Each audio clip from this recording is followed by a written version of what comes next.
synthetic data and real world data, there's a place for them to coexist. And all sort of artificial intelligence that we're working on at the moment should really be working to validate one over the, one with the other, rather than using one versus the other. And I think that's where the future is going to be. So perhaps just if I can pick up that point briefly, I think the areas you mentioned like that, maybe we'll come on to those. I think sort of future innovation in that space, there's a lot to discuss.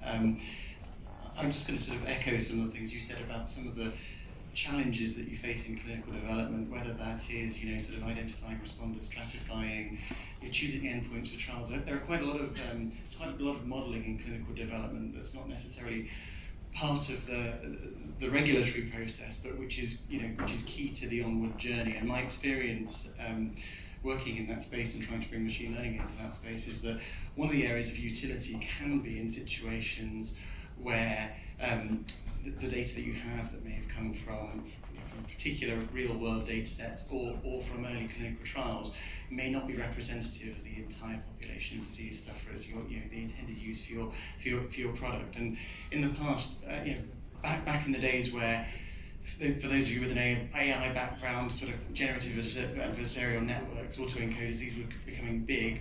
Actually, there was success in using this to augment the data sets that were used to train such models for this, that then could be carefully validated and show that there was some utility in that. So that's maybe an example. Again, it's not sort of completely changing the world, but it's using synthetic data to actually produce a better machine learning model to do something useful during clinical development. Yeah, because that's something that, I don't know, makes me feel a little bit uncomfortable. If we're training artificial intelligence, surely we want to be training it on real data, because artificial intelligence is only as good as what's gone into that brain of a machine.